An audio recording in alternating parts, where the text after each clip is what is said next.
Green Bay Gamblers are headed to the playoffs with a number 2 seed. That starts this next week. And tonight, Gamblers head coach Derek Lalonde joins us. The regular season is now over, getting ready for the second season. Yes. And you guys know that once you get to the second season, this is when you really turn it on. Very excited, actually. We prepared ourselves with 4 games versus Muskegon in the last 2 weekends.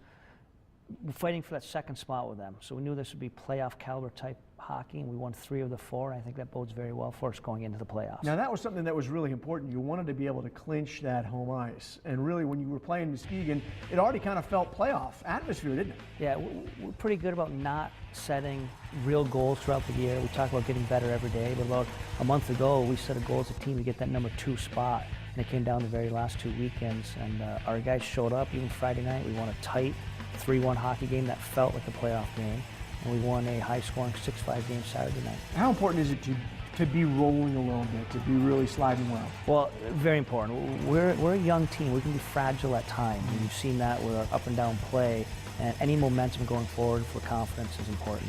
All right, so you've got the number 2 seed, and number 2 seed means that you'll be taking on Youngstown. Now, we thought perhaps you might have ended up getting Muskegon and playing them, 7-8 games in a row. Yes. That not happening. Instead, you're taking on Youngstown, and now you kind of like a chance against Youngstown. You guys have played very well against this team so far this year. We have. I think we've beat them 5 of the 6 times we faced them this year, but 4 of those wins were early on. We've played them twice recently, and they're a different team from the beginning of the year, as are we. And we split in those 2 games, so I think it's going to be a very tight, close series.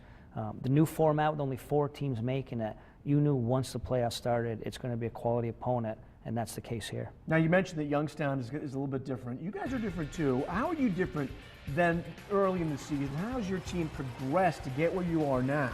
Well, we faced a lot of adversity. We won 1 of our first 10 games. That was a tough roll. And if you would have told me we were going to win 37 games, be a number 2 seed in this playoffs, I would have thought you're crazy. And that shows the resiliency this team's already showing.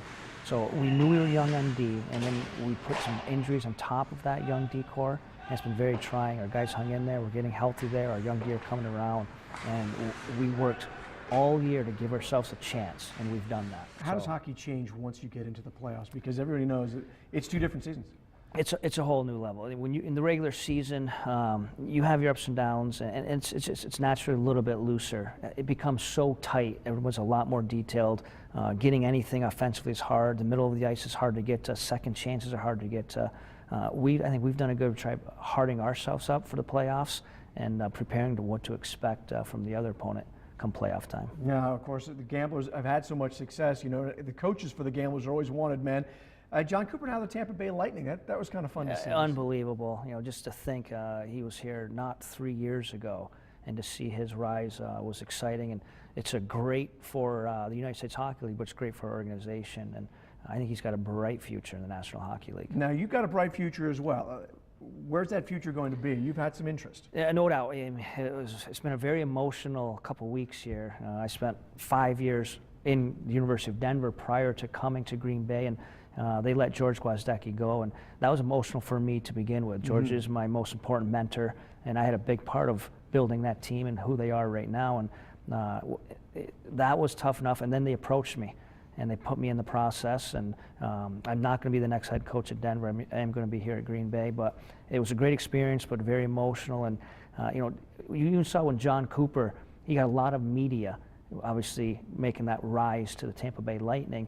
He quoted a lot of times that I could have been in Green Bay 10, 15, 20 years. I'm a very good friend of John's. I believed him, and I'm no different. I chose to come here because this is a premier job with a unique and great ownership group, and I could be here for a very long time. But obviously when you have success, and we've had 2 seasons like we've had, people are going to ask, and I don't ever shy away from that. Gambler fans are sure going to be happy to hear staying in Green Bay. I hope so. Every time I judge when they cheer, and it was a fairly good one last night, so I'm happy where I'm at. Well, that's good. Good to have you. Derek Lalonde, the head coach of the Green Bay Gamblers, Wednesday, Thursday at home, starting the playoffs against Youngstown. Good luck. Thanks for your time. Appreciate it. Good luck. Very much so.